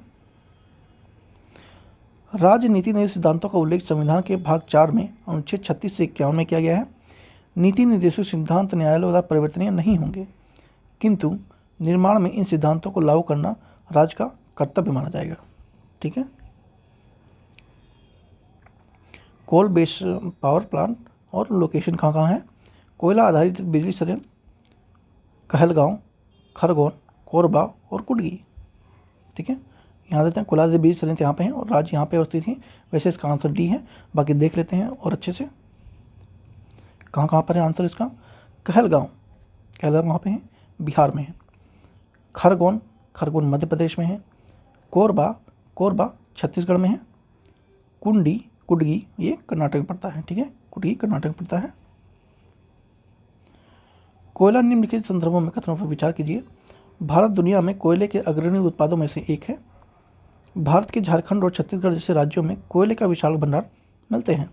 ठीक है, तो ये तो लगभग सही है और ये अग्रणी उत्पादक है। ये थोड़ा संशय है इसमें, देखते हैं अभी। नहीं है, अग्रणी उत्पादक भी है। ठीक है, तो इसका आंसर आपका क्या हो जाएगा? दोनों हो जाएगा। ए और बी दोनों हो जाएगा। ठीक है, कोयला आधारित उपयुक्त दिए गए कथनों का सही है। भारत दुनिया का कोयले के अग्रणी उत्पादों में से एक माना जाता है। ठीक है, भारत दुनिया कोयला उत्पादन में अग्रणी उत्पादों में से एक माना जाता है। सर्वाधिक कोयला उत्पादक क्रम कौन कौन से हैं? चीन है, भारत है, संयुक्त राज्य अमेरिका है, इंडोनेशिया है। ये सारे देश हैं। भारत में झारखंड और छत्तीसगढ़ जैसे राज्यों में कोयले के विशाल भंडार के अग्रणी राज्य है उड़ीसा, झारखंड, छत्तीसगढ़ और पश्चिम बंगाल हैं। ठीक है, लिस्ट 1 महत्वपूर्ण दिवस और दिनांक है, ठीक है। विश्व जनसंख्या दिवस, विश्व वन्य जीव दिवस, विश्व ओजोन दिवस और विश्व स्वास्थ्य दिवस। देखते हैं कब मनाया जाता है। विश्व जनसंख्या दिवस कब मनाया जाता है? 11 जुलाई को मनाया जाता है। विश्व वन्य जीव दिवस ये 3 मार्च को मनाया जाता है। विश्व ओजोन दिवस ये 16 सितंबर को मनाया जाता है और विश्व स्वास्थ्य दिवस ये 7 अप्रैल को मनाया जाता है, ठीक है। ग्रेट बैरियर रीफ निम्नलिखित में से कौन सा कथन सही है? ठीक है, तो यह ऑस्ट्रेलिया के उत्तर पूर्वी तट पर स्थित है, बिल्कुल सही है। इसकी लंबाई 2500 किलोमीटर से अधिक है। देखते हैं इसकी लंबाई कितनी है। ये गलत है आपका, ओनली 1 सही है। ग्रेट बैरियर रीफ ये उत्तर पूर्वी तट पर स्थित है। इसकी लंबाई 19,000 किलोमीटर है। कितनी है? 19,000 किलोमीटर है से अधिक है। यह विश्व का सबसे बड़ा और समृद्ध प्रवाल भित्ति क्षेत्र है, जो कि 2900 से अधिक भित्तियाँ और 900 से अधिक द्वीपों से मिलकर बना है। ग्रेट बैरियर को 1980 में यूनेस्को की विश्व धरोहर सूची में शामिल भी किया गया है। यदि गत दिवस में एक, ये रीजनिंग का क्वेश्चन है, छोड़ते हैं। कथन कारण फिर से आ गया है।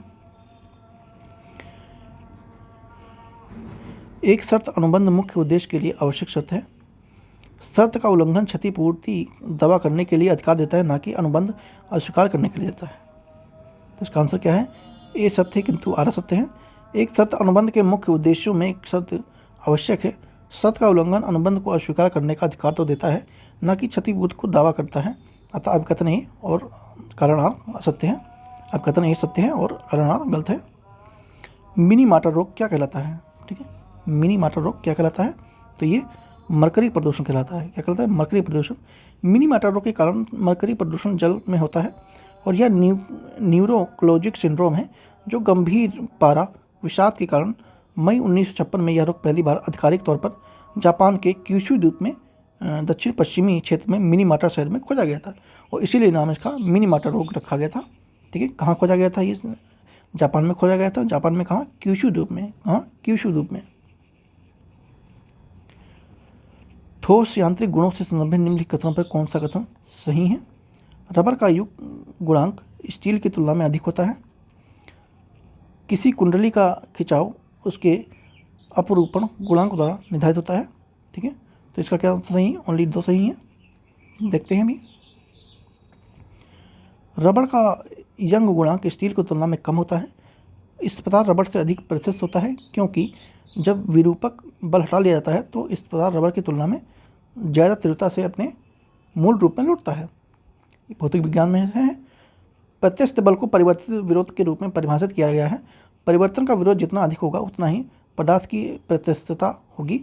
कुंडली के खिंचाव के उसके अपरूपण गुणांक द्वारा निर्धारित होता है। जब हम किसी कुंडली को खींचते हैं तो ना तो स्प्रिंग निर्माण में लगे तार की लंबाई में कोई परिवर्तन होता है और ना ही आयतन में, केवल स्प्रिंग का रूप बदल जाता है। ठीक है, भारत में ब्रिटिश काल में निम्नलिखित में से किसके कार्यकाल में पहली बार जनगणना हुई थी? तो ये हुई थी लॉर्ड मेयो कार्यकाल में हुई थी। भारत में ब्रिटिश काल में पहली जनगणना 1872 में लॉर्ड मेयो कार्यकाल में होती है और 1881 में लॉर्ड रिपन के समय से प्रत्येक 10 वर्ष के अंतराल पर जनसंख्या का नियमित आकलन प्रारंभ हुआ, जो आज तक जारी है। 2011 की जनगणना में 15वीं जनगणना थी और भारत की यह 7वीं जनगणना है। 8वीं जनगणना होने वाली थी 2021 में, 2021 में, लेकिन वो कोरोना के चलते नहीं हो पाई। ठीक है, तो अभी नहीं हो पाया है वो कोरोना के चलते, लेकिन अब देखते हैं कब होता है इन फ्यूचर। G20 शिखर सम्मेलन 2023 के संदर्भ में निम्नलिखित में से कौन सा प्रतिभागी मुखिया का सही सम्मेलन नहीं है? करंट अफेयर से क्वेश्चन था। तो अर्जेंटीना था वो Alberto Fernandez, Canada Justin Trudeau थे, ऑस्ट्रेलिया से एंथोनी अल्बिज थे और ब्राज़ील से लुई इनसिलियो लूला दा सिल्वा थे। लूला दा सिल्वा, ओके, क्या थे? लूला दा सिल्वा। नेक्स्ट चलते हैं। भारत में वन्यजीव संरक्षण के संदर्भ में विचार करना है। कथन कौन सा सही है? वन्यजीव संरक्षण अधिनियम 1972 केवल जंगली जानवरों की सुरक्षा के लिए कानूनी ढांचा प्रदान करता है। ठीक है, तो ये तो गलत है। प्रोजेक्ट एलिफेंट का लक्ष्य केवल जंगली एशियाई सभी जातियों के लिए था। गलत है ये भी, तो डी आंसर हो जाएगा। वन्यजीव संरक्षण अधिनियम 1972 जंगली जानवरों और पौधों की विभिन्न प्रजातियों के संरक्षण और उनके आवासों, प्रबंधन, जंगली जानवरों तथा पौधों तथा उनसे उत्पादों के व्यापार का विनिमय एवं नियंत्रण के लिए कानूनी ढांचा प्रदान करना है। प्रोजेक्ट एलिफेंट द्वारा जंगली एशियाई हाथियों के साथ साथ पालतू बंदी हाथियों भी संरक्षण प्रदान करते हैं। ये हमारा मैथ का क्वेश्चन है। नेक्स्ट चलते हैं। 2011 की जनगणना के अनुसार घटते हुए जनसंख्या घनत्व वाले राज्यों में निम्नलिखित में से कौन सा सही है? ठीक है, बिहार में 1106 जनगणना घनत्व है। ठीक है, इसका आंसर क्या है? पश्चिम बंगाल, बिहार, केरल, उत्तर प्रदेश। पश्चिम बंगाल में कितना है? 1028 है। केरल में कितना है? 860 है। उत्तर प्रदेश में 829 है। क्या पूछा है इन्होंने? 2011 की जनगणना के अनुसार घटते क्रम में पूछा है ना, घटते क्रम में मतलब डिक्रेसिंग ऑर्डर में। ठीक है फिर, हाँ सही है, सी सही है। इंडिया स्मार्ट सिटी कॉन्क्लेव 2023 के संदर्भ में निम्न कदमों पर विचार कीजिए। इसकी मेजबानी इंदौर शहर में की गई थी। इसका आयोजन सितंबर माह में हुआ था। करंट अफेयर से है, तो ये दोनों ही सही हैं और ये क्वेश्चन आएगा नहीं, तो इसका एक्सप्लेनेशन देखने से कोई मतलब बनता नहीं है। निम्नलिखित में से उनके कालक्रमानुसार व्यवस्थित करना है। लेस्क लोकी अधिनियम, बांग्ला टेनेंसी अधिनियम, आयु की सहमति अधिनियम और भारत विश्वविद्यालय अधिनियम। तो लेक्स लोकी अधिनियम ये 1850 में होता है। बंगाल टेनेंसी अधिनियम 1885 में होता है। आयु की सहमति अधिनियम ये 1891 में और भारत विश्वविद्यालय अधिनियम ये 1904 में होता है। ठीक है,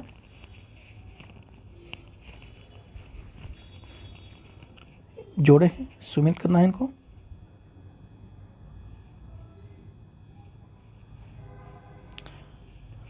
तो David Ricardo, principles of polytechnics, economics and taxation, Adam Smith, wealth of nation, J.S. Keynes, ये general theory of employment, interest and money, Gunnar Myrdal, ये एशियन ड्रामा से संबंधित है।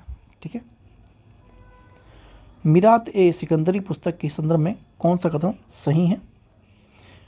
इसमें गुजरात के सुल्तान मोहम्मद वेगड़ा राज्य की सुख समृद्धि का वर्णन मिलता है। इसमें व्यापारिक मार्गों की सुरक्षा का उचित प्रबंधन वर्णन मिलता है। ठीक है, तो इसका आंसर क्या है? दोनों ही सही हैं। एक्सप्लेनेशन देखते हैं थोड़ा। मिरात ए सिकंदरी के लेखक सिकंदर इब्न बतूता हैं, इब्न मोहम्मद है। यह पुस्तक गुजरात के इतिहासकार की जानकारी प्रदान करती है। इसमें महमूद बेगड़ा के राज्य की सुख समृद्धि का वर्णन मिलता है। व्यापार वाणिज्य की उन्नति इस समृद्धि कारण हो रही है जो उसके राज्य के व्यापारिक मार्गों में सुरक्षित आवाजाही के कारण संभव हो पाता है। निम्नलिखित में से कौन सा मैग्नीज उत्पादक क्षेत्र कर्नाटक में स्थित नहीं है? क्या पूछा है? कौन सा स्थित नहीं है? ठीक है, तो श्रीकाकुलम। ठीक है, श्रीकाकुलम नहीं है। मैग्नीज लो इस्पात उद्योग का एक प्रमुख कच्चे माल के रूप में प्रयुक्त होता है। यह धारवाड़ क्रम की चट्टानों में पाया जाता है। कर्नाटक के प्रमुख मैग्नीज उत्पादक क्षेत्र कौन कौन से हैं? वेल्लारी हैं, ठीक है, वेल्लारी हैं, शिमोगा है, तुमकुर है, चिकमंगलूर है, धारवाड़ है, बीजापुर है, चित्रदुर्ग है, आदि ये सब हैं। और श्रीकाकुलम, ठीक है, क्या चीज़? श्रीकाकुलम, ये आंध्र प्रदेश का मैग्नीज उत्पादक स्थल है। ठीक है, कहाँ का है? आंध्र प्रदेश का है श्रीकाकुलम। और यहाँ के अन्य प्रमुख स्थल कौन कौन से हैं? कहाँ के? आंध्र प्रदेश के ये, ठीक है, विशाखापट्टनम, विजयनगर और गुंटूर आदि और भी अन्य मैग्नीज से उत्पादक संबंधित क्षेत्र हैं। ठीक है, निम्नलिखित में से कौन सा देश अरब प्रायद्वीप का हिस्सा नहीं है? ठीक है, अरब प्रायद्वीप का हिस्सा कौन सा नहीं है? तो जो कुवैत है, कुवैत तो है, और सीरिया नहीं है। ठीक है, सीरिया नहीं है। सीरिया दक्षिण पश्चिम एशियाई देश है, वह अरब प्रायद्वीप का हिस्सा नहीं है। अरब प्रायद्वीप निम्नलिखित देश में शामिल है। उसमें से कौन कौन से देश हैं? जैसे कि Saudi Arab, Oman, Yemen, Kuwait, Qatar, Bahrain, संयुक्त अरब अमीरात, इराक तथा जॉर्डन के दक्षिणी हिस्से में प्रायद्वीप शामिल हैं। ठीक है, चंद्रयान 3 मिशन के तहत चंद्र लैंडिंग समय स्थल के आसपास चंद्रभूमि और चट्टानों में तात्विक संयोजन के लिए AI, SIC, CA, TI और FE को ज्ञात करने के लिए कौन सा पायलट किया गया था? तो इसमें अपेक्स किया गया था। ठीक है, अपेक्स किया गया था। करंट अफेयर से है, alpha particle x-ray spectrometer rover पर लगा एक पेलोड है जिसे अहमदाबाद में फिजिकल रिसर्च लेबोरेटरी के सहयोग से इसरो ने विकसित किया था। ठीक है, ये करंट अफेयर का क्वेश्चन था, तो ये अब आने वाला है नहीं। नेक्स्ट चलते हैं, स्थापना वर्ष और कुछ बैंक कैसे इनको भी ध्यान में रखना है। इलाहाबाद बैंक की स्थापना कब होती है? 65 में होती है, 1800। पंजाब नेशनल बैंक की स्थापना 94 में। अवध कमर्शियल बैंक की स्थापना 1881 में। The alliance of India Shimla की, ये the alliance bank of India और बैंक ऑफ शिमला की स्थापना 1874 में की जाती है।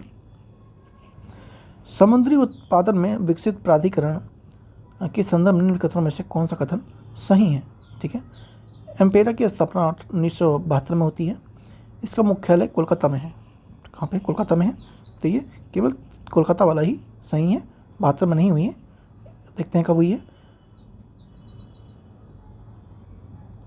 नहीं, कोलकाता वाला ही गलत है। ठीक है, ओनली 72 में हुई है, सही है।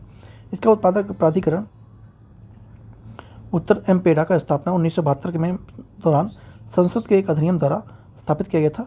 सितंबर 1961 में भारत सरकार द्वारा स्थापित पूर्ववर्ती समुद्री उत्पाद संवर्धन परिषद को 24 अगस्त 1972 को एम्पेडा में परिवर्तित कर दिया गया था। ठीक है, एम्पेडा को नई दिल्ली, टोक्यो और न्यूयॉर्क में व्यापारिक संवर्धन कार्यालय है। संयुक्त राज्य अमेरिका और चीन भारतीय समुद्री भोजन के प्रमुख आयातक स्रोत हैं। ये प्राधिकरण का प्राथमिक कार्य समुद्री उत्पादों के निर्यात को बढ़ावा देना है। सूची 1 और 2 को समेत करना है। देखते हैं किधर है। ये योजनाएं हैं और ये प्रारंभ वर्ष है। ठीक है, जितना इम्पोर्टेंट पीछे था उतना इम्पोर्टेंट, मतलब पिछली इस वाले जो कैंसिल हुआ इसमें था उतना ही आगे भी रहेगा। प्रधानमंत्री गरीब कल्याण योजना पैकेज 2020 में शुरू होती है। मुस्कान स्कीम ये 2021 में और 22 में शुरू होती है। मिशन इंद्रधनुष 14 में। प्रधानमंत्री जन आरोग्य 2018 में। सामाजिक न्याय एवं अधिकारिता मंत्रालय ने 12 फरवरी 2022 को मुस्कान योजना का शुरुआत किया था और इसके 2 उप योजनाएं भी शामिल की थी। पहला क्या था? ट्रांसजेंडर के लिए और दूसरा भीख मांगने वाले बेघरों के लिए।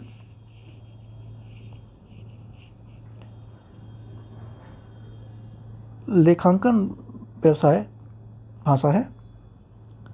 लेखांकन व्यवसायी आवश्यक सभी सूचनाओं का प्रदान करता है। इसका आंसर क्या है? बी आंसर है। ठीक है, दोनों सत्य भी हैं और व्याख्या भी कर रहा है। लेखांकन व्यवसाय का भाषा कहा गया है जिस प्रकार भाषा का मूल कार्य संप्रेषण के माध्यम से प्रदान करना है, ठीक उसी प्रकार लेखांकन व्यवसाय में हित रखने वाले विभिन्न पक्षों के व्यवसाय के प्रचलन में के परिणामों के बारे में सूचित करता है। लेखांकन अभिलेखों की सहायता से व्यवसायी निश्चित अवधि के लाभ या हानि ज्ञात कर पाता है। अतः कथन ए कारण दोनों सही हैं। गुर्दे की पथरी किसके कारण बनती है?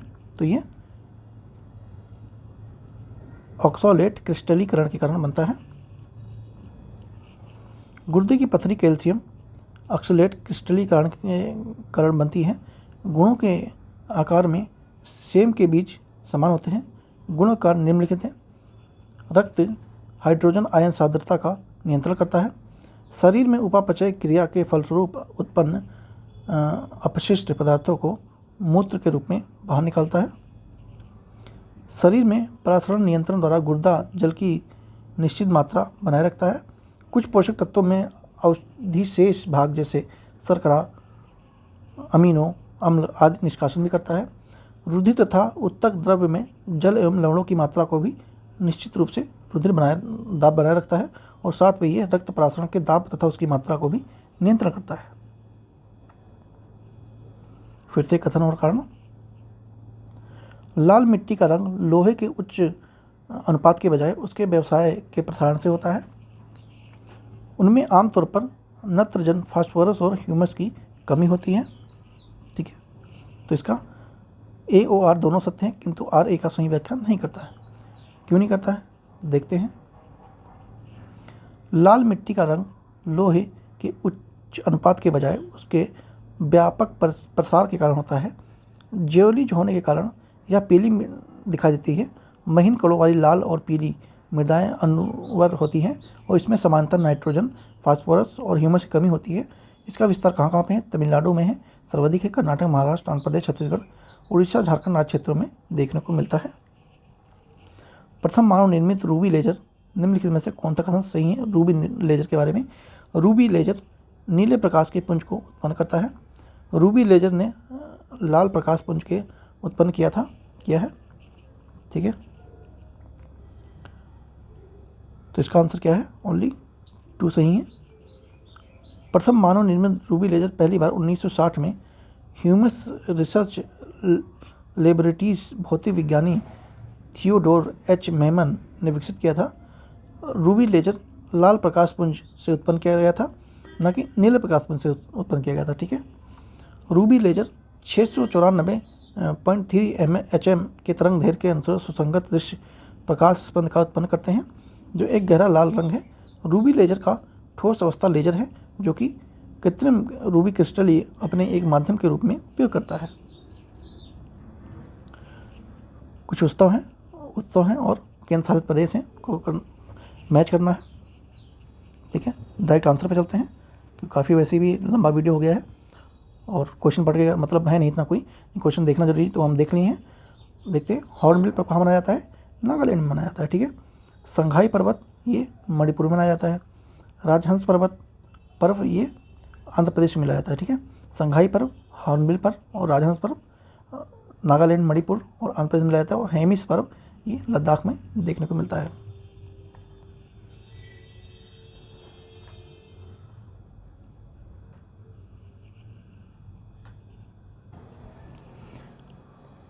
निम्नलिखित में से कौन सा यूरोप के देश में राजधानी नहीं है? ठीक है, तो रोटरडैम और जोखिम नहीं है। देखते हैं आंसर इसका डी है। दिए गए विकल्प में रोटरडैम और जोखिम किसी भी यूरोपीय देश की राजधानी नहीं है। ठीक है, रोटरडैम नीदरलैंड में एक व्यापारिक बंदरगाह है तथा जोखिम में स्विट्जरलैंड में एक व्यापारिक नगर है, जबकि रीगा लताविया देश की राजधानी है और जाग्रेब ये क्रोएशियन देश की राजधानी है। आदिम निर्वाह कृषि पद्धति के संबंध में निम्न से कौन सा जोड़ा सही है? ठीक है, एग्रीकल्चर और कृषि क्षेत्र, कृषि पद्धति, झूमिंग, मिल्पा, लदांग। ठीक है, देखते हैं क्या क्या है। झूमिंग कृषि पद्धति ये दक्षिण पूर्व एशिया की है। मिल्पा कृषि पद्धति ये मैक्सिको की है। लद्दाख कृषि ये इंडोनेशिया और मलेशिया की है। श्रीलंका की खेती सबसे पुरानी कृषि पद्धति ये चीना है। ठीक है, ध्यान रखेंगे, सबसे पुरानी कृषि पद्धति किसकी है? चीना है। और ये कहाँ की है? श्रीलंका की है।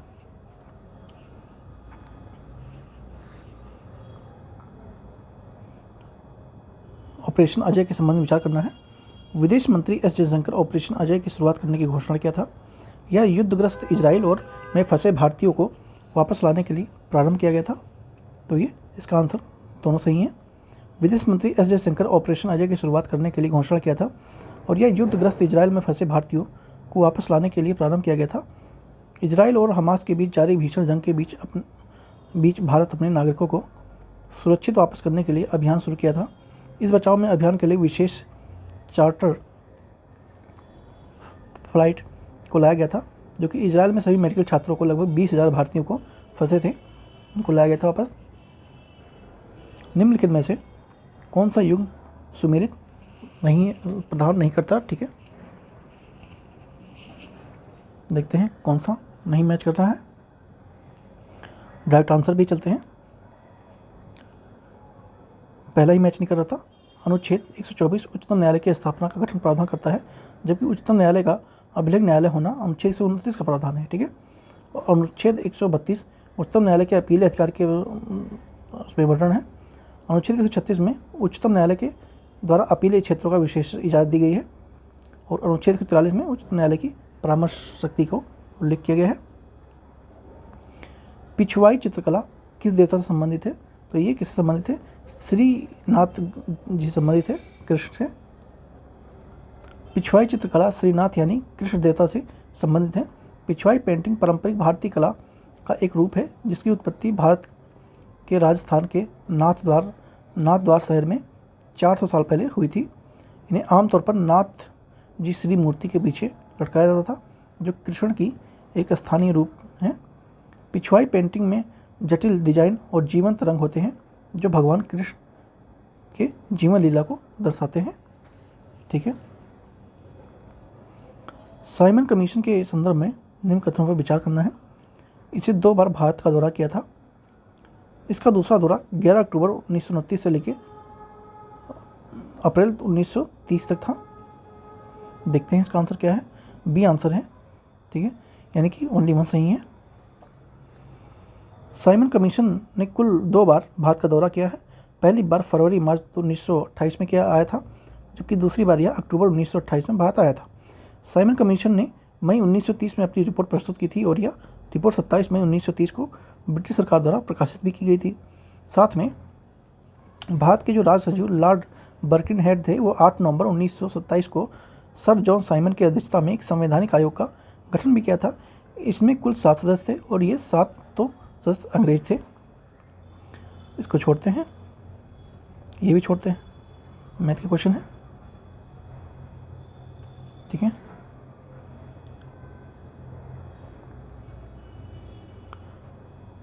निम्नलिखित संस्थानों में से कौन सा एक सुमेल नहीं है। ठीक है, सुमेल नहीं को पूछा गया है, तो हम डायरेक्ट आंसर पे चलते हैं।